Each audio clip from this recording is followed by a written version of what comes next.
Rigger, the half-brother of Vegeta, has been defeated, or at least dealt with for the moment by our Saiyan heroes. Although even the legendary fusion of our two Super Saiyan 4s into Gogeta wasn't enough to put the nail in the coffin for the most powerful opponent they've ever faced, the proverbial pin that popped the balloon was Rigger's own never-ending power that kept swelling within him, destroying his body from the inside the longer he remained in his ultimate Super Saiyan 5 state. Rigger, by the skin of his teeth and not even conscious during the time, was able to flee the planet Earth along with his wife Sapari as they began their journey back to their home planet. Order on Earth seemed to be restored for the time being, but in this story, the Z-Fighters have an immense deal to worry about for the coming future. Rigger could still return. Goten and Oob still need to be revived via the Dragon Balls, and doing so just may release a set of Shadow Dragons far stronger than Omega Shenron. In the days following the brutal battle on Earth, everyone seems to be doing their absolute best to prepare themselves for the coming atrocities. However, as we found out in the previous video, not all methods are created equal. Piccolo, disheartened by his stagnant training, has not a single inkling on how to keep up with his Saiyan counterparts. Overhearing his depreciation, Dende steps in, and this is when we begin to learn the secret heritage of the Namekians and how they chose a worthy warrior to learn the true potential of the Namekian and converted them into a sage. He then gives Piccolo quite the gift, being the sacred book of Namek that, upon being opened, transmits him to another dimension for him to begin his training.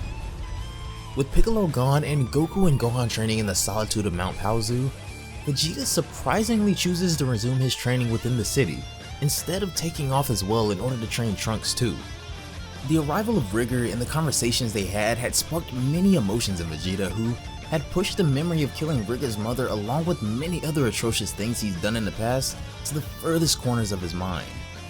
With these old transgressions fresh in his mind now, Vegeta's psyche may be at the most vulnerable point ever, making this the optimal opportunity for manipulation.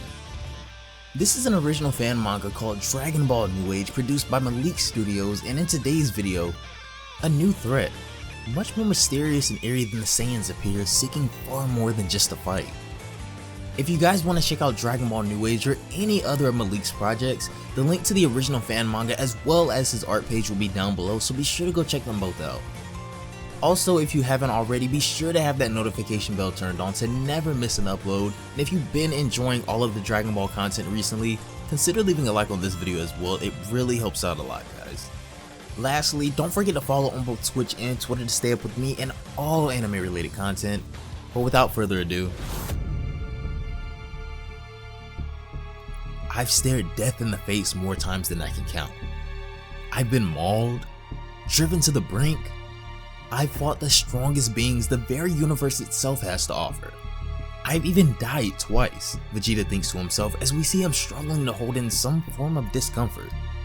However, he goes on, there is nothing more frightful, more demanding, more horrific than taking my daughter shopping, he shudders as Brawl lights up in excitement in the passenger seat of their car. As they take their drive deeper into town, Vegeta seems to be stuck on bag duty holding clothes and shoes for his daughter, wondering how in the world did he get himself into this situation in the first place. Down the road, a pair of cops are seen drinking coffee at a checkpoint complaining about duty. From further down the road, a figure begins to come into view, and as he draws nearer, they notice that his skin is oddly blue in color. "Sorry bud," one of the officers says. "I'm afraid East City isn't welcoming strange folk like yourself." "East City has had enough problems with weirdos, so state your business," the officer goes on. This is the first time we see the menacing glare from the strange foe, who shows a bald head with many markings on his face and head and sporting nearly pitch black eyes as well as glaring pupils. "Too weak," he mutters, as the officer struggles to understand what's going on, but before he can even utter a word himself, his head is shattered with a single punch by this being. "You're too weak," the being says, as he walks over the lifeless body of his first victim over to the next officer. He grabs him by the face, lifting him off the ground. Slowly and gruesomely, as if enjoying the pain of his victim, he squeezes the officer's head until finally, after revealing a devious grin, He completely crushes his victim's head. East City, while not the extravagant home of the Capsule Corporation, still seems to be a city thriving with life, technology, and business. As the mysterious being stands atop a roof, he shows disappointment at the quality of living beings here. Perhaps this world was a poor choice, he says. The people here significantly lack Reiki quality, but what they lack in quality, there is at least in abundance. A few cities of this size should prove useful. Vegeta is still at the pavilion holding his daughter's shopping bags. All of a sudden hears shrieks coming from the middle of the city as a huge commotion is heard nearby. Wait, that voice, Vegeta exclaims. That's Bra. Over in the courtyard, the strange being stands over Bra, surrounded by corpses. It seems he's already claimed of their life and energy. You don't seem to be of this world, he says to her, as an evil, dark aura resonates from him. Your aura is immense compared to these pitiful creatures on this planet. You alone are worth hundreds of them. Whatever the case may be, I will have your Reiki. Prepare yourself. All of a sudden, a crushing punch sends the demon soaring through the city as Vegeta arrives to save his daughter. Whoever you are, Vegeta says through gritted teeth, you just made the biggest mistake of your life, as well as your last. Bra runs into her father's arms, scared for her life, as he tells her to take cover behind him, with the demon stepping out from the debris. Quite the punch, he says, stepping out from the building. Much more than I was expecting from a world filled with weakling trash. Odd, Vegeta thinks to himself. I leveled him, but he shows no damage and I don't feel any ki from him at all. Ah yes, I see it now, the being says. A full power Reiki aura. Vast and pure. Exactly what I've been searching for, as he scans Vegeta of his energy. What business does an alien have on this planet, Vegeta demands. You don't look like anyone from here. He smirks. Sorry, but I don't answer questions from beings beneath me.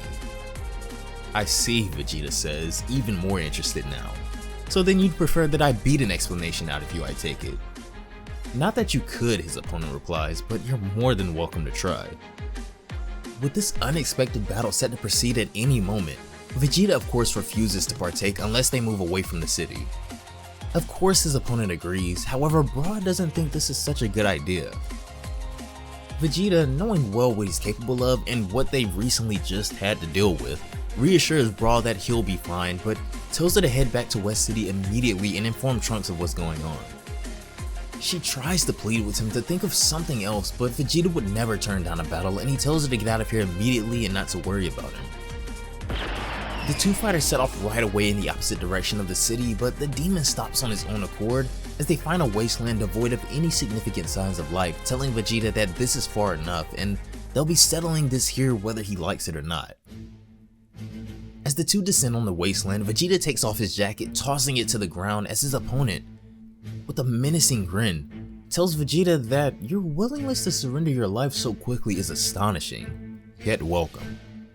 Before we begin, however, he continues, let me give you something to ponder in depth. Vegeta's ears perk up as he awaits the demon's last words, and he goes on to tell Vegeta that once he's finished killing him, he'll go find that cute little daughter of his and be sure to kill her next. You'll be doing no such thing, Vegeta roars angrily, balling his fist now. Because mark my words, creature, you will die right here and now, he says, as his aura begins to boil over as well. Me? Die? His opponent scoffs? Sorry, but you have no idea just how wrong you are. As the chapter closes on a new era of Dragon Ball centered around the Prince of All Saiyans once again, Vegeta. That's gonna do it for this one, guys. Thanks so much for watching until the end. As always, if you made it this far, I really hope you all enjoyed the video.